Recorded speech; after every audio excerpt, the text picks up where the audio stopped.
Hello and welcome football lovers to yet another exciting episode of the World Football Focus with me Adelani Oguriende. As you all know, this is a very important year in the world of football. The 2014 Brazil World Cup is right around the corner. So this means on this show we are afforded the luxury to take you to different leagues around the world. We are taking you to England, we are taking you to France, we are taking you even to Italy and to some remote parts of Africa that you didn't even know that the beautiful game is being played. Of course, I'm not alone. Here at RTM Sport, we're dedicated to bringing you the very best in sports entertainment. So we brought some fine football analysts in the form of Emmanuel Olajide and Mr. Kulege. Welcome, guys, to World Football. You're welcome. You're welcome. Thank you. I hope your teams are doing well. Yes, sure. Of course. Yeah, of course.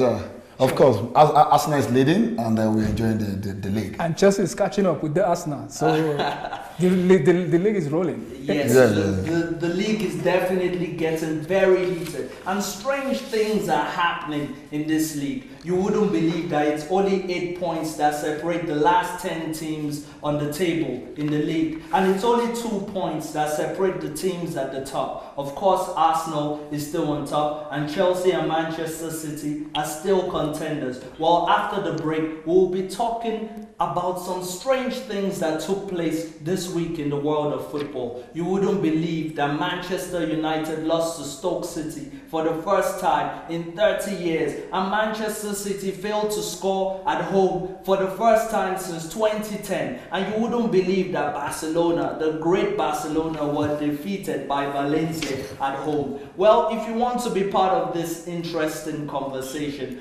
what better way to do this than just to stay tuned? Don't make anybody grab the remote control from you. Just stay glued to your TV sets and we'll be back with a very interesting discussion here on your favorite channel, RTM. Don't go anywhere.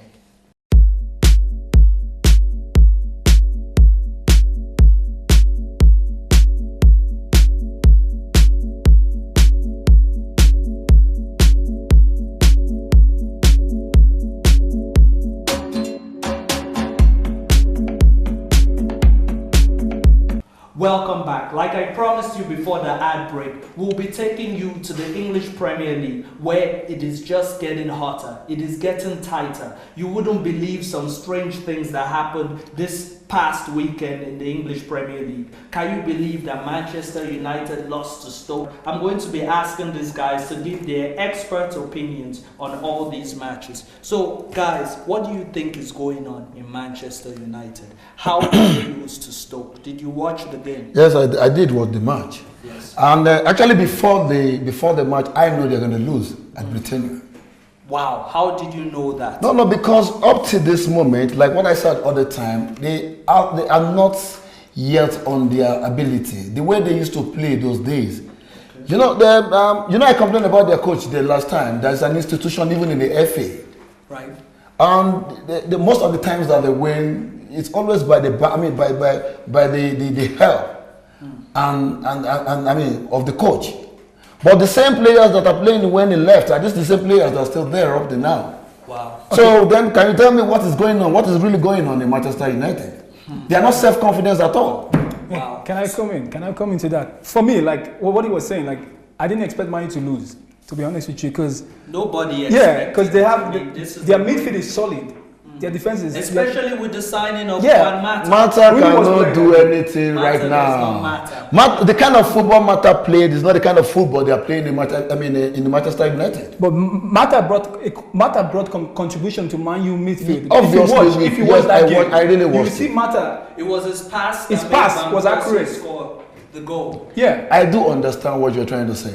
But the kind of football they played in Manchester, if you could remember very well, most of the time that they win any matches, they are rightly from the wing. Yeah. I think he's right. Rightly from the wing. Right. So most of the time it's not going to be very difficult. Chelsea scored through the midfield. That's where it's possible for Mata to have done so. Miraculous in Chelsea. Is it possible at Manchester United it could also be a case of Asian legs at the back at their defense? Yeah, I think in Man U, I think like Ferdinand, they need to drop Ferdinand. You know, like Vidic. I don't know what's wrong with Vidic, but Johnny Evans, he has been he's good. He's been playing well. Patrick Evra, true, is good. Okay. You know, the young Brazilian boy that's playing right foot there for them is also good. I just think Man U, they need to bring young blood in as well, because Ferdinand, I don't think Ferdinand will save Man U defense. I don't think so, because I'm looking like, when you look at John Terry in Chelsea, you can see that John Terry is still like a soldier in Chelsea. Yes. You know, never say die. Yes. That spirit is there. Mourinho will psych them and they play. So is it possible, because there are some reports coming out of England, that some of the players are dissatisfied with David Moyes' training methods, for example? So do you see that in the team, that perhaps David Moyes is not good enough to fill in the boots? I could not even agree. I could not really agree with anybody. The other time I told you, Moyes has been in Everton for more than 10 years, and he really performed. You understand what I'm trying to say? And he left, those players that he left at Everton are still the same players. And if you look at the league right now, Everton is 15. I mean, they're in 5th position, and Manchester are in the 7th position. That's true. You understand? So now the same players that he left are the same players Martinez are still using. Right. And they're giving up all their best. I would say, like, I don't know what's wrong with Man U, like their coach. I don't know what's wrong, but I wouldn't say their training system is bad, because I just think they're losing the lack of spirit. They lose morale. You see, the morale is not there. It's not there. I think that's the morale is not there. Last season, 2 seasons ago, they scored so many offside goals. Yeah. Last season they scored so many offside goals. Which they do counted. Yes, what happened? No. But this time around, it wasn't given. Right. So it was a challenge on the coach already. So you believe that Sir Alex Ferguson used to intimidate? It's an institution. It's an institution in FA. I will use that word. It's an institution. No, okay. Let me come in. I would say, like, Ferguson. I think Ferguson, because I think they have respect for Ferguson. Right. You can see that fear is there. Ferguson does not take nonsense. Remember the time of Beckham? He had a clash with Beckham in back room. Yes, Ferguson is the coach. He doesn't take nonsense. Like, you have to give your best. Yes. Otherwise, he bench you. I think Moye is kind of calm. You know, to me, when I look at Moye on the touchline, I think Moye is not there. Something is not doing right. That's why Man U is going down. But I think they should as well give him time, because Moye is a great coach. But I mean, you know, you say Moyes is a great coach, but I'm looking at his season so far. Okay. The season doesn't say he's really, a great coach. Yeah. Stoke earned first win over Manchester United since 1984. Swansea win first ever game at Old Trafford. Newcastle win at Manchester United for the first time since 1972. Everton achieved some feat for the first time. They beat Manchester United since 1992, and West Brom win at Old Trafford for the first time since 1978. It's a tradition at Manchester United to win such games, and David Moyes is struggling to carry on this tradition. Why not? Why didn't they get Jose Mourinho, for example, to manage such a big team like Manchester United? Manchester United cannot employ Mourinho. Never. Will they employ anybody that is not from United Kingdom? I know that. For me, don't let us even talk about that. But the problem about it, if you look at their match against Newcastle, Newcastle outplayed them.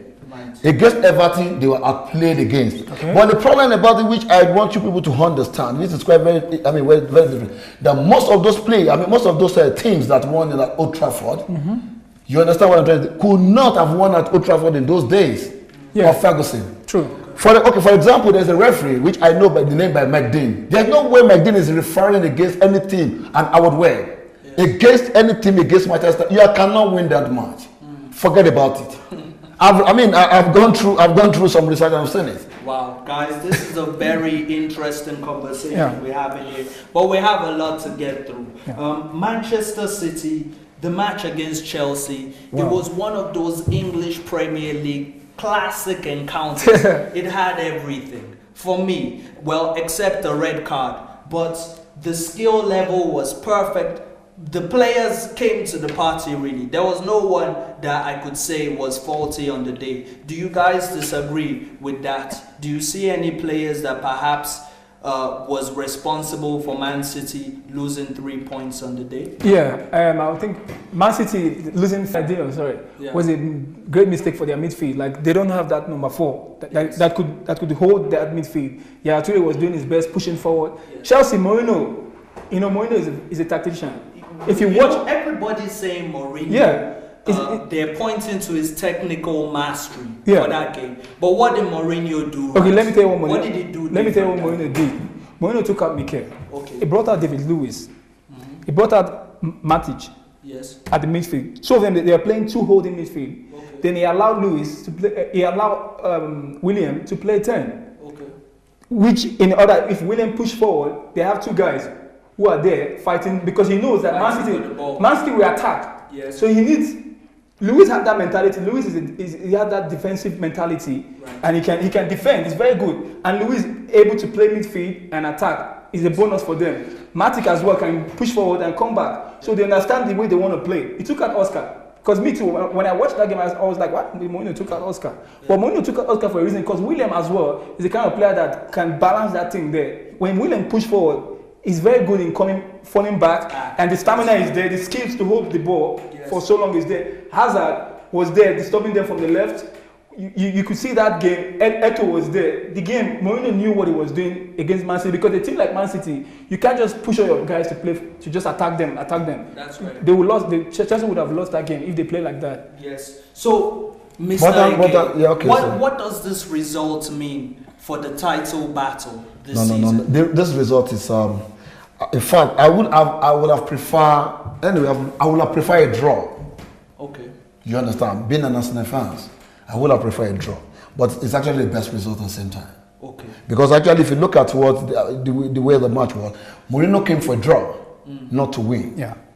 And before the match started, I could remember they interviewed him, and he said that and they asked him a question that Aguero is not there, and one or two players. He said even despite the fact that Aguero is not there, they still have more 5 players that are better. Yeah. You understand? That is where Mourinho used 2 defensive midfielders. Right. Matic and David Lewis. So hopefully that if they lose, I'm so sorry. Hopefully that they lose any ball, they could be able to guide them. Right. So eventually they grabbed the midfield from City. Yes. And they grabbed that goal. Yes. And in the second half, before the second half, they asked Martinez the same question. Martinez said that this is going to be the last goal and nobody's going to score again. Right. And that was what eventually happened. It was accurate. I mean, he explained all the tactical.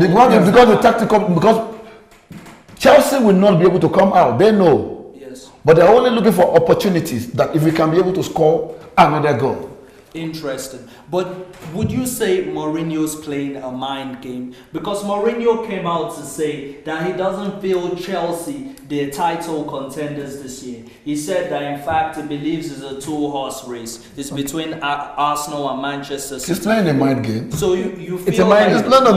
Everybody should be able to know Mourinho by now. He always play a mind game. You know why Mourinho is doing that? Because him doing that, the pressure on Chelsea will not be that much on Chelsea. If you look at a team like Man City, they have like 4 strikers.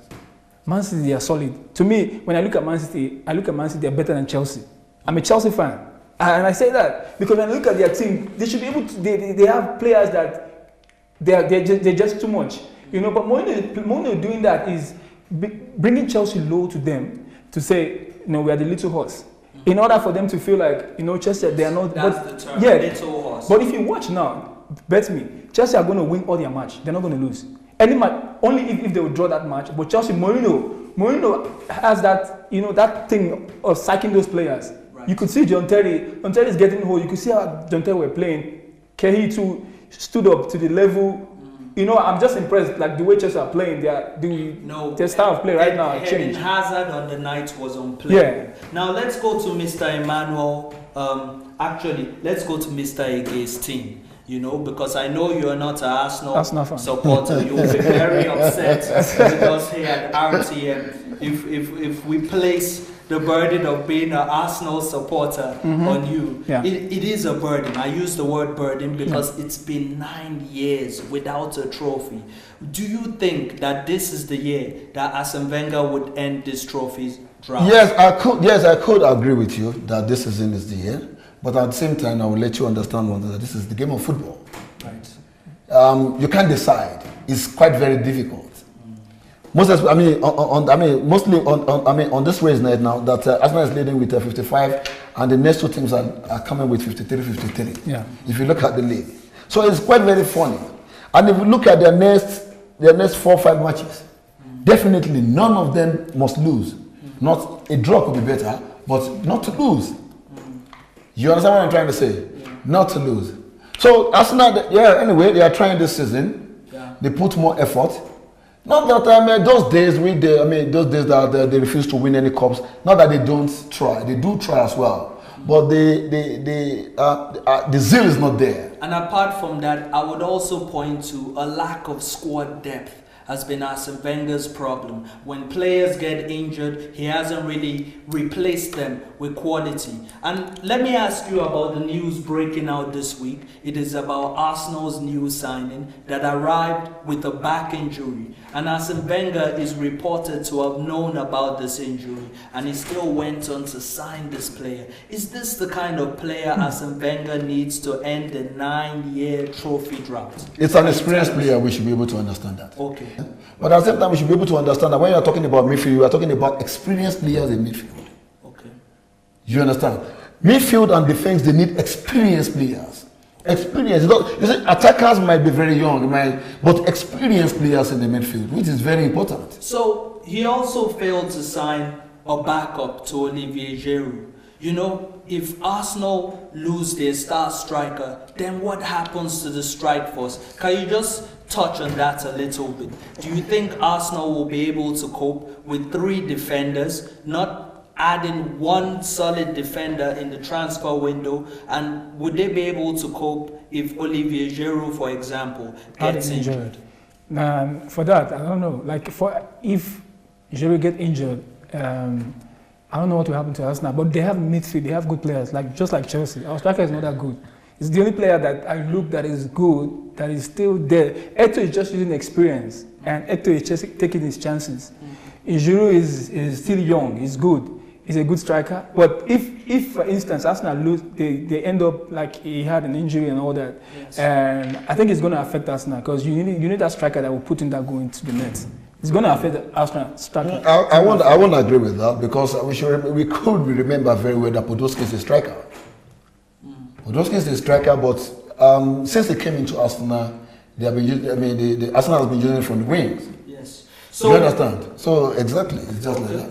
So man, quick predictions. It is a very tight league. Who for you do you feel, after this week's roundup of matches, is in the strongest position to win the league? That's my first question. And the second question is that the 4th place battle that heats up between Liverpool, Everton and Tottenham, who's going to claim that Champions League spot? So quickly, first prediction, who's going to win the league after this week? Who do you see winning the league? The league? Yeah, you know, I'm a Chelsea fan, and I won't want to, let me just put it this way. Let's just base it on the performance this week. To me, I see Man City winning this league. You see Man City? Yeah. Uncle, you're unbiased. No, it's very easy. I won't lie. Man City, they're not going to win this league. Okay. I will tell you one thing. There's the reason why they are not going to win this league. Their next match is against Norwich. And I'm telling you, the best result from Norwich is going to be draw. They can't win that match. Okay. They cannot win that match. So I'm telling you, who's winning? The person that's going to win is Arsenal this season.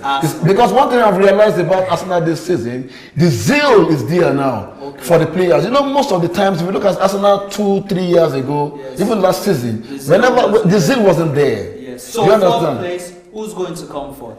The 4th place is going to be a very terrible. In fact, the 4th place is a terrible race. Okay. So quickly, I can't. You see, yes, I'm looking at Tottenham coming in. Okay, so Everton coming in, Liverpool coming in. But the only, you see, if you can listen to what Brendan Rodgers said yesterday, he said we are not after league, but they are after Champions League. So now they have a focus. Okay. So can you just give us one team that is? No. You see, through what Brendan said, you will now realize that they have a focus. So definitely all teams in between have a focus. Okay. Everton have a focus. Okay. Tottenham have a focus. Okay. Going in there into the 4th place. So Mr. Emmanuel, Mr. Ige can't. I can't predict that. Okay. For me, so who would you say? For me, if I predict, I think Liverpool will maintain it. Liverpool maintain that Liverpool to comfort. Yeah. Liverpool to comfort. I don't know what you people at home feel. I don't know if you guys agree with the panel here. He says Manchester City to win the league. The other one says Arsenal. Well, my opinion doesn't really matter. But if I had to choose, of course I would say Arsenal to win the league. So thank you, gentlemen, for joining us on the World Football Focus. You're welcome. You're welcome. So after this short commercial break, we'll be back with the latest news around the world of football. Stay tuned.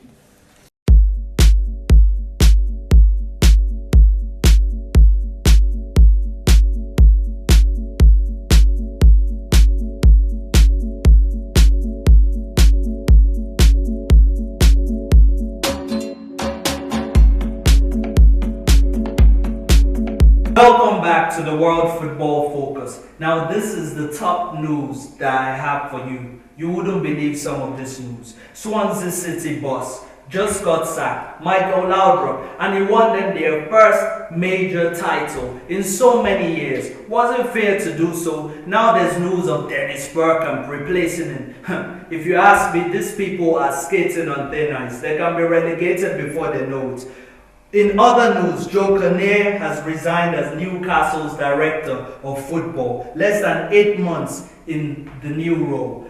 Well, with that news, if you ask me, I think he hasn't really done much for Newcastle. Let's face it, he only had a loan deal to bring into Newcastle. That is just terrible. I would have fired him a long time ago if I was in charge of Newcastle. Then to the clash of the Titans in the Madrid derby. The Real Madrid win over Atletico Madrid at the Copa del Rey. That match ended 3-0 to Real Madrid, and that is a great victory for Real Madrid because Carlo Ancelotti's men, they failed to beat Atletico Madrid in their last 3 attempts. So that was a that was a much needed victory for Real Madrid. In other news also is David Beckham living his dream and is about to purchase an MLS franchise in Miami. David Beckham is a football legend, and I wish him all the best with that. He was a great gentleman of the sport, and let's just see whether he could take it to the next level and produce a team that was as great as is as great as Manchester United. Then also we have here that Uruguayan striker Cavani. Cavani is feeling a bit unsettled in PSG and is looking to leave the team. Well, there are reports that Chelsea is preparing a £50 million bid for Cavani in the summer, and they will be rivaled by Manchester United also. But the special one is also their talk of him selling Lukaku also in the summer to just fund that bid. Then the latest transfer news has to do with Berbatov. Berbatov has moved to Monaco. He will be replacing Radamel Falcao, who seems to be out of this 2014 World Cup due to injury. The 33-year-old Bulgarian has joined the League One title contenders until the end of the season, and he will be wearing the number 15 shirt. So tell me what you think about all the news I've just given you. Remember, you could get us on Facebook, and you could also email us, and the address is right at the bottom. I'll be back after this short commercial break with news about the African stars that are shining all around the world. You don't want to miss this. Please stay glued to your screens. Don't go anywhere. I'll be back soon.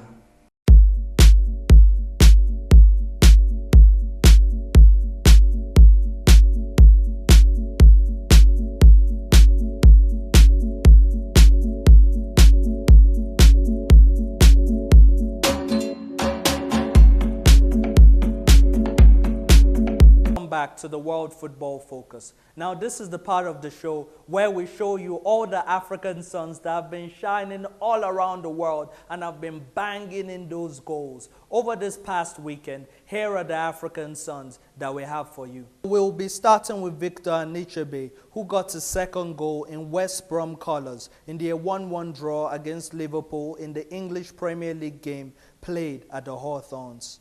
On the list is Pierre-Emerick Aubameyang, who found the net for Borussia Dortmund in their 2-1 win against Brunswick. He now has 11 goals, as much as teammate Robert Lewandowski. Then we have Michael Emeramo, who was on target for his Turkish outfit on Sunday. The Nigerian, who was on loan from Besiktas, got the team's first goal before providing an assist for the second goal. Fourth on our list is Schalke 04, who still hold the rope for a place in the Champions League next season. The club won 2-1 at Wolfsburg, including a goal from Ghanaian Kevin Prince Boateng. Unknown Nigerian Imo Ezekiel was on the score sheet in the 55th minute as Standard Liège defeated Bruges 4-0. The game was Ezekiel's 25th of the season. The former 36 Lion forward boasts of 9 goals in the league. 2 strikes in the last 10 minutes by Mame Diop to offer a 3-1 victory to Hanover against Borussia Mönchengladbach. The young Baude Keita did it again. The Senegalese striker scored the second goal of the 2-0 victory of Lazio in their match against Kievo. Former Nigeria Flying Eagles Michael Olaitan grabbed his 6th goal of the current campaign in his 12th appearance for Olympiacos in their 2-1 win over Panathinaikos. Sochaux heaved a great sigh of relief thanks to their Zambian recruit, Sunzu. The Cubs won their first 3 points for a long time against Nantes. Winter recruits of Rennes already bear fruits. The club won against Lyon with a goal from Franco Huntonji, his first goal in League One. So that wraps up our compilation of all the African sons doing ever so well and banging in the goals in their different leagues. We hope that these players representing Africa in the World Cup shine again like they're doing for their clubs week in, week out. So that wraps up this segment of the show. We'll be back after this short break with a profile of a team that will be participating in this year's World Cup in Brazil. I'm sure you want to know the team that I'm talking about. I'm sure you're so anxious. Well, if you want to find out, all you just have to do is keep it locked. We'll be right back.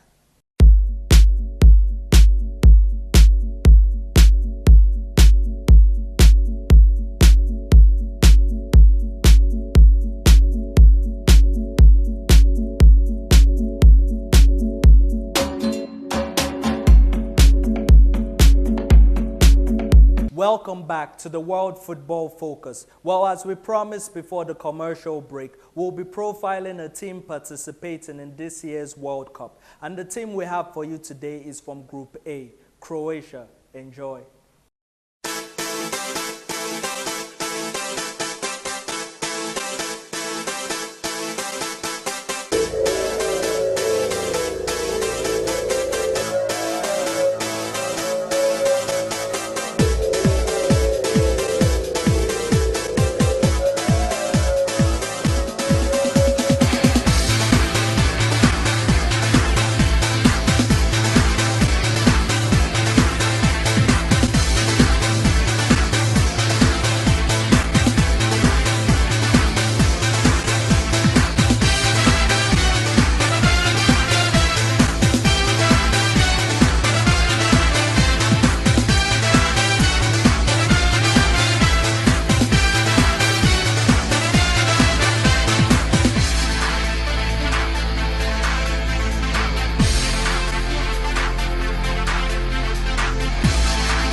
So welcome back, and this is the segment that will give you the most controversial moment in the week in football. And this week's controversial moment is taken from the Spanish La Liga.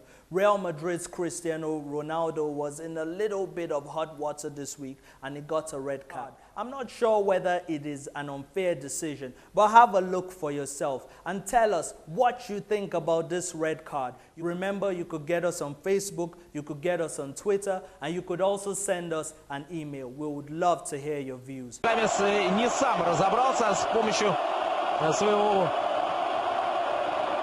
ассистента. Так, что здесь произошло? За это можно. Хотя... За это можно. Хотя... За это можно. Хотя и спровоцировал Гурпеги сейчас Роналду. А вот зачем там эту распы горячий, храбрый? So that wraps up this edition of the World Football Focus. I hope you enjoyed the show. We all enjoyed the show. Make sure you catch us same time, same place next week with me, Adelani Oguriade. I'm signing out in peace. God bless you all. Take care.